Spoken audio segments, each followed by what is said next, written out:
Let me put it on record and let me share my screen. Okay, so I have shared my screen. Can you see my screen?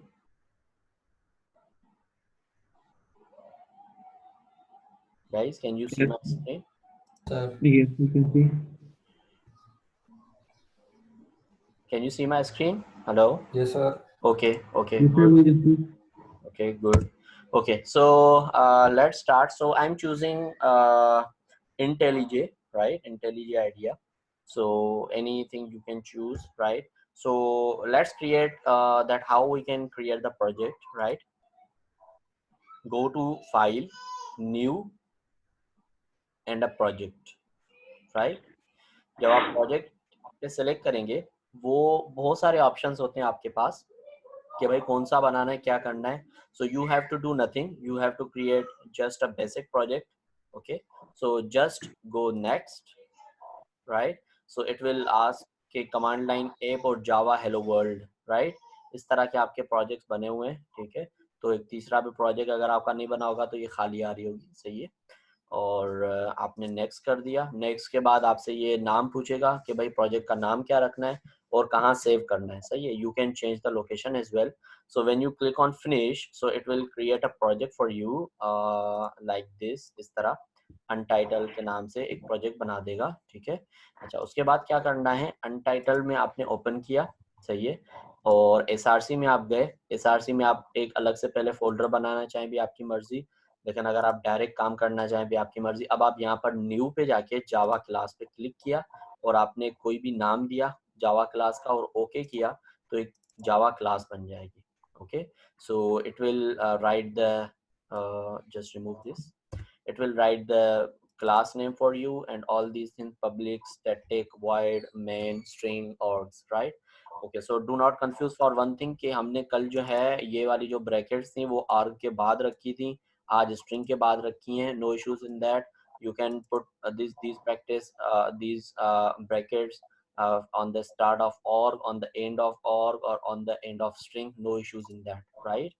All we have to put these brackets anyhow in string args, right, to declare this an array. Okay, so we are clear on this, as well as we cleared the uh, variables along with the data types along with the string, right? So we will just go to the operators today कि हम operators देखेंगे कौन कौन से होते हैं operators, right? So let's search for some theory of the operators. हम देखें.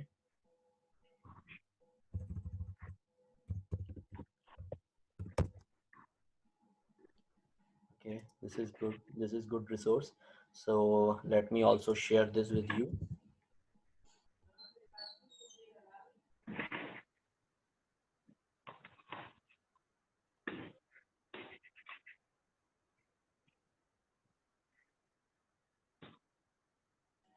मैंने शेयर कर दिया है, सही है. So for this link, okay, तो हम ऑपरेटर देखते हैं. बेसिकली ऑपरेटर्स होते क्या हैं, कुछ तो हमने यूज भी किए हुए हैं.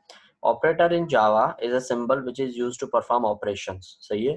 कोई ऑपरेशन परफॉर्म करने के लिए हम ऑपरेटर्स को पिक करते हैं, सही है. For example plus, minus, multiplication, etc, सही है. There are many types. इसमें यूनरी होते हैं, अर्थमेटिक होते हैं, शिफ्ट होते हैं, relational, bitwise, logical, ternary and assignment operator, right. तो हम जो फोकस करेंगे पहले यूनरी, उसके बाद अर्थमेटिक, फिर शिफ्ट को छोड़ के रिलेशनल, बिटवाइज को छोड़ के लॉजिकल, टर्नरी हम थोड़ा सा देखेंगे. अभी हमने इफ की कंडीशन नहीं पढ़ी, लेकिन हमें इफ का पता है कि if is a condition in Java, सही है. उसके बाद असाइनमेंट ऑपरेटर, सही है. तो हम जो लीव करेंगे वो शिफ्ट ऑपरेटर्स और बिटवाइज ऑपरेटर्स को लीव करेंगे, क्योंकि इन पे हम ना काम करते हैं ना हम कोई काम करने वाले हैं. और ज़्यादातर ये जो बिटवाइज वाले ऑपरेटर्स होते हैं वो इलेक्ट्रॉनिक्स प्रोग्रामिंग के अंदर यूज होते हैं. Okay, so let's start with the sum of operators. के यूनरी के अंदर कौन कौन से ऑपरेटर्स हमारे पास आ जाते हैं. एक होते हैं post fix operators, plus plus कर दिया किसी भी वेरिएबल को या माइनस माइनस कर दिया, तो होता क्या है बेसिकली कि उसमें +1 और -1 कर देता है, ठीक है. और प्रीफिक्स जो है प्लस प्लस, माइनस माइनस, इस तरह ये दो चीजें इसमें हैं, ठीक है. इनके एग्जांपल्स हम डाउन में देख रहे हैं. अभी हम सिर्फ ये देख रहे हैं कि इनमें किस किस तरह के सिंबल्स होते हैं, ठीक है। अच्छा, अर्थमेटिक पे आप आ जाओ, तो ये मल्टीप्लिकेशन, डिवीजन, रिमाइंडर, ये हमें पता है, हमने परफॉर्म भी किए हुए हैं। इसी तरह एडिक्टिव होते हैं, एडिशन और सब्ट्रैक्शन के ऑपरेटर्स, सही है। उसके बाद रिलेशनल ऑपरेटर्स होते हैं। रिलेशनल ऑपरेटर्स क्या होते हैं कि हमें रिलेशन दिखाते हैं दो वेरिएबल्स के बीच में, आया ये this is less than, this is greater than, less than और इक्वल्स टू, ग्रेटर देन और इक्वल्स टू, और इंस्टेंस ऑफ। इक्वालिटी जब करनी होती है तो इक्वल्स और नॉट इक्वल्स ये ऑपरेटर्स होते हैं, ठीक है। लॉजिकल के अंदर हमारे पास एंड ऑपरेटर होता है और ऑपरेटर होता है, ठीक है। टर्नरी का एक फॉर्मेट है कि वो इस फॉर्मेट पे काम करता है। ये टर्नरी बेसिकली इफ एल्स की कंडीशन की तरह ही काम करता है, लेकिन इफ एल्स की कंडीशन अगर हमें छोटा सा आउटपुट चाहिए या किसी वैल्यू को प्लस या माइनस करना हो on the behalf of plus if on a condition, तो हम उसको चेंज करते हैं, right. The last one is the assignment operator. Assignment operator में ये देख लो, assignment plus equals to, minus equals to, multiply equals to, ठीक है। Saqib or Rahman raised hand. Yeah, Saqib, you want to ask something?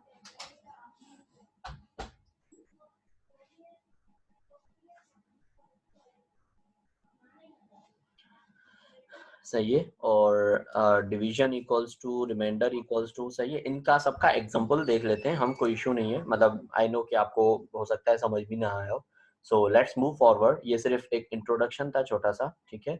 अच्छा, unary operator का example plus plus और minus minus का एक देखते हैं। देखें, जब आपने आपने एक इंटीजर उठाया, सही है, this is x equals to 10, ठीक है। और x जो एक वेरिएबल बना, जो एक डब्बा बना, वो इंटीजर टाइप का बना, सही है। और उसमें आपने वैल्यू रख दी 10, so that is saved into the x। अच्छा, अब जब आपने system dot dot dot println, कल हम सिर्फ x कर रहे थे, ठीक है, तो बेसिकली हमारे पास 10 आउटपुट आ रहा था, ठीक है। जब हम किसी के साथ प्लस कर रहे थे तो वो प्लस हो रहा था उससे, ठीक है। अच्छा, अब हो क्या रहा है कि बेसिकली जो x है उसमें आपने प्लस प्लस कर दिया, ठीक है। अच्छा, प्लस प्लस करने का मतलब ये है कि x plus one, 10 plus one, that means 11, लेकिन इसका आउटपुट आपके पास 10 आएगा, इसकी मेमोरी में 11 हो चुका होगा। अब हुआ क्या कि जब आप system dot out dot println करते हो, तो ये जो x है, ठीक है, ये पहले प्रिंट हो गया, उसके बाद इसकी एडिशन हो गई। जब ये प्रिंट हो रहा था तो इसकी मेमोरी में जो वैल्यू थी वो 10 थी, उसके बाद इसमें प्लस वन हुआ, पहले ये प्रिंट हुआ, फिर उसके बाद इसकी मेमोरी में जाके प्लस वन हो गया, x प्लस प्लस, ठीक है। अच्छा, जब सेकंड लाइन पे आपने system dot out dot println किया, तो हुआ क्या कि पहले प्रिंट नहीं हुआ, पहले एक ऑपरेशन परफॉर्म हुआ। परफॉर्म क्या हुआ? 1 प्लस x। अब हुआ क्या था, पहले 10 हमारे पास आउटपुट आया था, लेकिन मेमोरी में वो जाके 11 हो चुका था। 11 के बाद 1 प्लस 11 हो गया, 1 प्लस 11 मतलब 12 हो गया, तो आपके पास 12 रिटर्न हो गया, ठीक है। इसी तरह इस माइनस को अगर उल्टा हम देख लें, system dot dot dot println x में क्या वैल्यू पड़ी हुई थी? 12। 12 आपको दिख गया, लेकिन जब 12 दिखने के बाद आपने माइनस माइनस किया तो ये 11 हो गया मेमोरी में जाके, ठीक है, लेकिन आपको 12 ही दिखा। उसके बाद जब system dot dot dot println आपने किया माइनस माइनस एक्स, तो हुआ क्या, पहले हमारे पास 11 था मेमोरी में, पहले माइनस माइनस परफॉर्म हुआ, 1 माइनस एक्स हो गया। जब 1 माइनस एक्स हो गया तो पहले ऑपरेशन परफॉर्म हो गई, 10 हो गया, और फिर हमें आउटपुट दिख गया। जब हमने चारों का आउटपुट देखा तो इस तरह आया, पहले 10 फिर 12। जब ये 10 था तो इसकी जो मेमोरी थी वो 11 थी, और जब ये 12 था, सही है, तो जो इसकी मेमोरी थी वो 12 भी थी। जब ये 12 था, जो इसकी मेमोरी में वैल्यू थी वो 11 थी। जब ये 10 था, जो इसकी मेमोरी में वैल्यू थी वो 10 थी, right. So is that clear to all of you people? Any Yes, sir. Doubt, any confusion? या No, sir. Okay, Aman, is that clear? Yes, clear. Okay, mute good. किया हुआ था. Okay, good. Okay, so I'm giving you just 1 minute. Just type these 4 lines along with this output on your copies, and then let's move forward. Okay, just a minute. I'm giving you a minute. Just type, write these lines into your copy.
Okay, moving forward to the next example. Okay, so अच्छा, public static void main एक normal class है, integer a equals to 10, b equals to 10, simple. ठीक है, अच्छा अब हुआ क्या कि system dot dot dot print Elon पहले ही a आ गया तो ये हो जाएगा प्रिंट। ठीक है, 10 डायरेक्ट प्रिंट हो जाएगा। अच्छा, जब ये प्लस प्लस हुआ तो ये उस वक्त 11 हो गया, और 11 के बाद जो प्लस हुआ वो फिर प्लस प्लस हो गया। सही है, ए मतलब 11 से फिर ये 12 हो गया। ठीक है, तो जब इन दोनों को हमने प्लस किया तो पहले की वैल्यू 10 थी और दूसरे की वैल्यू उस वक्त 12 थी, तो 10 प्लस 12 22 हो गया। अब इसकी जनरल एग्जांपल अगर हम ये ले लें कि भाई ये प्लस प्लस दोनों प्लस प्लस सेम टाइम पे हुए, 11 इंटू 11 भी 22 होगा, लेकिन एक्चुअल में वैल्यू कौन कौन सी थी? पहले ए की 10 थी, क्योंकि जब पहले system dot dot dot print L N हुआ तो ए पिक हो गया। पिक हो जाने के बाद इसकी एक मरतबा इंक्रीमेंट हुई, दूसरी मरतबा इंक्रीमेंट हुई, फिर जो है फिर दोबारा ए पिक हुआ, तो उसकी वक्त उसकी मेमोरी मेमोरी में जो वैल्यू थी वो 12 थी, तो 10 प्लस 12 इक्वल्स टू 22 हुआ। Okay, system dot dot dot print L N जब बी पहले ही पिक हो गया, 10 हो गया, फिर प्लस प्लस हुआ प्लस बी, बी यहाँ से पिक हो गया। ठीक है, तो पहले मर्तबा 10 था, दूसरी मर्तबा 11 था, लेकिन जब मेमोरी में वैल्यू जाके गिरी इसके बाद वो 12 जाके गिरी, लेकिन जब दो चीजें प्लस हुई तो 10 प्लस 11 इक्वल्स टू 21 हो गया। ठीक है, क्योंकि ये वाला जो इंक्रीमेंट हुआ पोस्ट इंक्रीमेंट ये बिल्कुल बाद में हुआ, ये पिक ही नहीं हुआ। ठीक है, तो जब हम के आउटपुट देखें तो 21 22 and 21, right? So is that clear guys?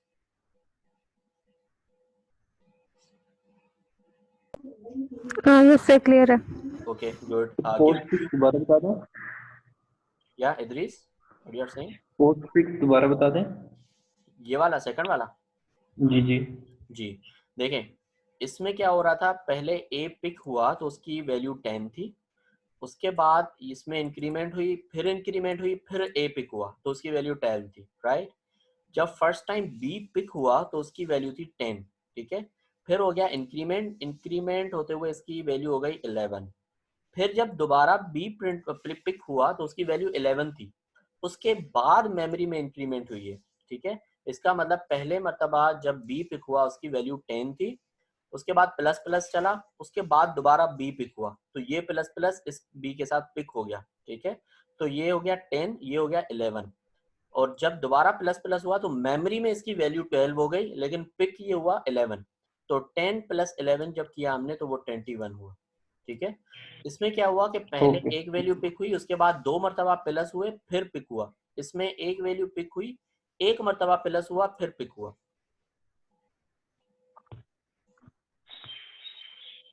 Okay okay okay right, so is that clear to you all guys? So giving you one more minute, just write these two sorry, these 4 lines and this output into your copies.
All right, so moving forward, अच्छा,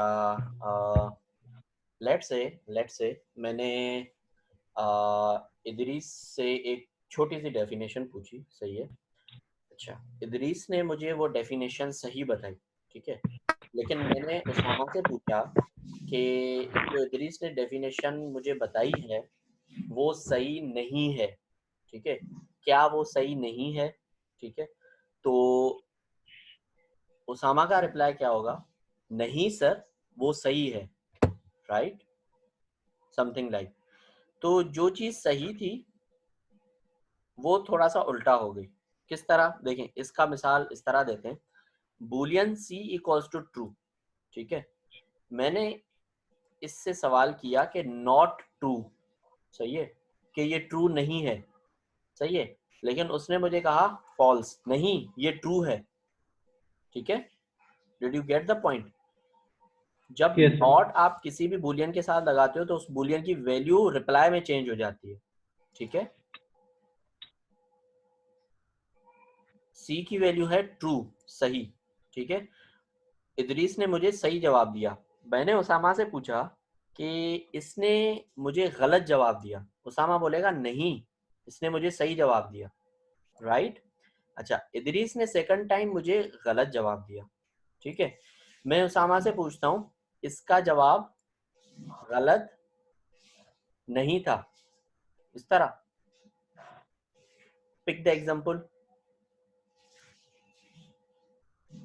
पहले वाले example में मुझे सही जवाब मिला, मैं पूछ रहा हूँ ये सही नहीं था, रिप्लाई आया नहीं ये सही था, राइट। दूसरे में मुझे गलत जवाब मिला, मैंने कहा नहीं ये गलत नहीं था, ठीक है। बेसिकली सर ये ओरिजिनल वैल्यू को देख के फिर कंपेयर करेगा। बिल्कुल, ओरिजिनल वैल्यू को देख के जब आप उसमें नॉट लगाओगे तो उस ओरिजिनल वैल्यू को कन्वर्ट कर देगा उसके ऑपोजिट वैल्यू में, ठीक है। क्यों? एक चीज जब है, जब आप उसको ना बोलोगे, ठीक है, वो तो उसका उल्टा हो जाएगा। जब एक चीज नहीं है, जब आप उसको ना बोलोगे तो भी उसका उल्टा हो जाएगा, राइट। ठीक है सर। ऑलराइट। ये दो बूलियंस और ये दोनों और इनका आउटपुट, ये ignore these two, pick these two boolean and the output. 1 minute, write on your copies. और किसी को अभी भी इसमें कंफ्यूजन है, ये कंफ्यूज करने वाली चीज नहीं, ये बहुत ही आसान है, जस्ट एक मरतबा समझने की चीज है। किसी भी बूलियन के साथ नॉट लगाओगे तो वो हमेशा उस बूलियन में जो होगा उसका उल्टा जवाब देगा, बस।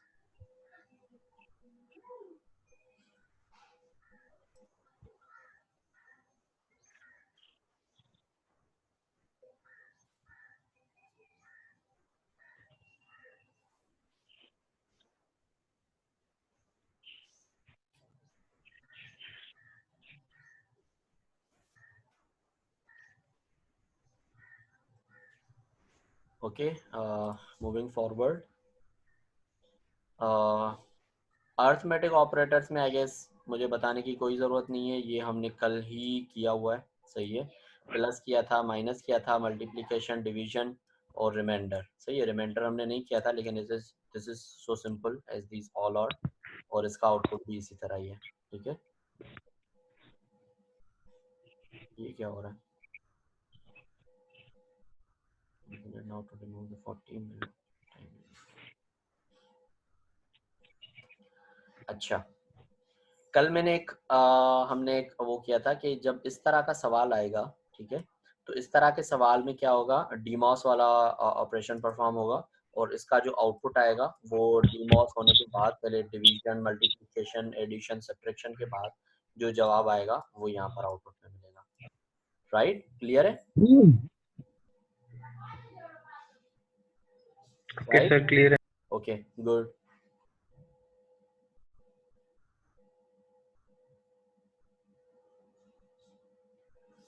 अच्छा, अब जरा इस ऑपरेटर को देख लेते हैं along with the relational operator, और ये इसमें के बीच में लॉजिकल ऑपरेटर है। पहले आप यूं समझ लें कि रिलेशनल ऑपरेटर क्या होते हैं। रिलेशनल ऑपरेटर आपको दो वेरिएबल्स के बीच का रिलेशन बताते हैं। Is that less than, is that greater than. मैं अगर आपसे पूछता हूँ कि मैं इदरीस से छोटा हूँ, so I am making a relation with the Idris, right, कि मैं इदरीस से छोटा हूँ, राइट। तो अब इसका मतलब ये है कि या तो हाँ होगा या तो ना होगा, right. That means the return of the relational operator is Boolean, okay. अगर मैं बोलता हूँ कि इदरीस उसामा से बड़ा है, right? तो I am making a relation between Idris and Usama, right? Idris और मैं एक जितने, I am making a relation with the Idris, right? So less than, greater than, equals to. अच्छा, एक तीसरा, मैं उसामा से या तो बड़ा हूं या उसके जितना हूं, राइट? अब ये दो चीजें हो गई, ओके? अब या तो बड़ा हूं भी सही है, अब अगर उसके जितना हूं भी सही है, दिस इज राइट, सही है, तो मेरे पास ट्रू बूलियन आएगा। या तो मैं इदरीस से छोटा हूं या मैं इदरीस जितना हूं, राइट? तो या तो को दोनों में से कोई भी कंडीशन अगर ट्रू है तो मेरे पास ट्रू आ जाएगा, राइट? कि मेरी उम्र या तो छोटी है या तो इदरीस से बड़ी है, राइट? तो दीज आर द रिलेशंस। आप दो चीजों के बीच में रिलेशन पैदा करते हो कि ये उससे बड़ा, ये उससे छोटा, ये उसके बराबर, राइट? ये उससे बड़ा या बराबर, ये उससे छोटा या बराबर, ये उससे बराबर, ये उसके बराबर नहीं, राइट? तो ये सारे रिलेशंस होते हैं, ठीक है? इनका जो आउटपुट होता है वो बूलियन होती है, एक चीज।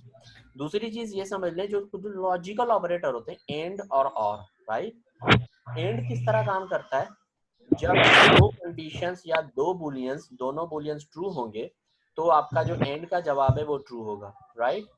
जब दो कंडीशंस और के अंदर, जब दो कंडीशंस दोनों में से कोई भी एक फॉल्स होगी, कोई भी एक ट्रू होगी, तो आपका जवाब ट्रू होगा, right?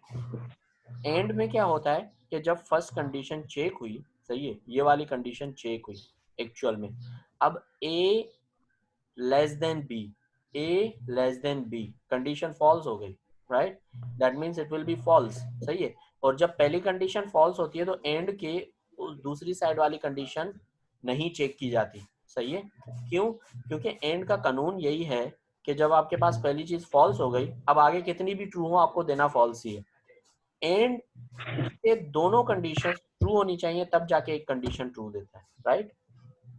The other case with the और, लेट्स मूव डाउन, उसमें फॉल्स फॉल्स ट्रू होगा। ये यहाँ आ गया और, ठीक है? और के साथ देखें, कंडीशन देखें किस तरह, a greater than b, a greater than b, condition true हो गई, आपको ट्रू मिलेगा, ये दूसरी चेक ही नहीं करेगा। क्यों? क्योंकि अब सारी अगर अगली फॉल्स हैं तो भी आपको ये ट्रू देगा। क्यों? इसकी पहली ट्रू हो गई, पहली फॉल्स हुई है तो ये जाके फिर दूसरी चेक करेगा, और दूसरी ट्रू हुई तो आपको ट्रू रिटर्न कर देगा। This is something very basic table, that is in the case of end, right? In the case of end, let me type, let's say end का केस है, ठीक है? end का, इसको इस तरह लिखते हैं, ठीक है? इसमें true true equals to true, true false equals to false, false true equals to false, true false हो गया, फॉल्स ट्रू हो गया, ट्रू ट्रू हो गया, false false equals to false. ये हो गया एंड का केस, ठीक है? अच्छा, उसके अलावा और ये दो पाइप्स होते हैं, ठीक है?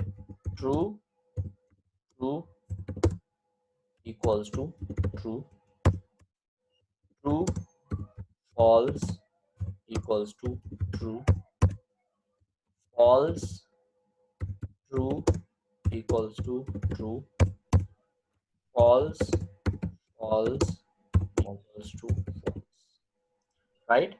Please note down this table into your copies.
लिख लिया?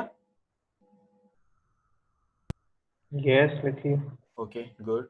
अच्छा अब ये चले प्रोग्राम लिखने की ज़रूरत नहीं अगर हमने चीज़ें लिखनी है तो। ऑलराइट।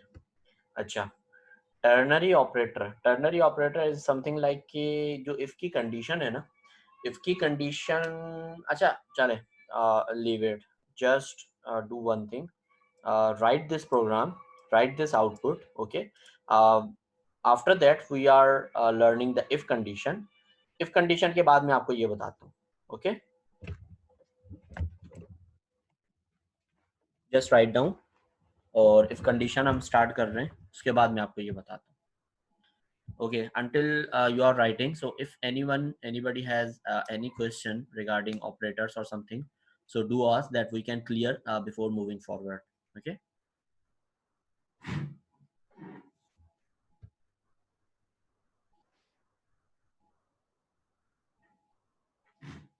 Anybody?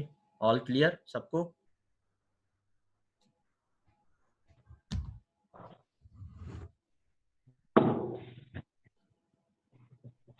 भाई खामोशी का मैं क्या मतलब समझूं? सब समझ आ गया या कुछ समझ नहीं है? क्लियर है सर। जी क्लियर है। हाँ ये बस सही है, बस सही है, समझ हाँ यार बोल दिया करो कि मतलब सब समझ आ गया, वरना खामोशी के दो मतलब निकल आते हैं। चले गुड है, मूविंग फॉरवर्ड हियर, ओके। अच्छा इफ जो है मतलब ये कंडीशन है, सही है। ये कंडीशंस क्यों आती हैं या किस वजह से हमें ज़रूरत पड़ती है अपने प्रोग्राम को कंडीशनल बनाने के लिए? वहाँ ज़रूरत पड़ती है जहाँ पर या तो हमारे पास इनपुट्स होती हैं या तो हमारे पास अकॉर्डिंग टू यूज़र ऐसे डिसीशंस लिए जाते हैं जिनके बिहाफ पे अकॉर्डिंग टू द यूज़र हम उसको जो शो कराना चाहें सिर्फ वो करें, सही है। मेरे पास 10 यूज़र्स हैं, 10 यूज़र्स के मेरे पास अलग अलग रोल्स एंड परमिशंस हैं, राइट। सो अलग रोल्स एंड परमिशंस के लिए जाहिर है वो प्रोग्राम एक डायनामिक करेगा, सही है। जब आप अपने प्रोग्राम को डायनामिक बनाना चाह रहे हो या डायनामिक बनाते हो तो आप कंडीशंस का इस्तेमाल करते हो, सही है। अभी तो आर्टिफिशियल इंटेलिजेंस आ गई है कि आपके अकॉर्डिंगली वो खुद ही फैसला लेगी, लेकिन यहाँ आर्टिफिशियल इंटेलिजेंस नहीं होती जब आप वेब एप्लीकेशंस या उसमें बनाते हो, ठीक है। तो उसमें क्या होता है, आपकी कंडीशनल स्टेटमेंट्स बहुत काम आती हैं, ठीक है। तो कंडीशन लिखने के जो सबसे पहला तरीका होता है वो सिर्फ होता है इफ का मतलब नॉर्मल अगर, ठीक है। अगर के बाद, इफ के बाद एक आप कंडीशन लगाते हो, उस कंडीशन का अगर जो भी आप कंडीशन लगाओगे वो बूलियन टाइप की होगी और वो बूलियन ट्रू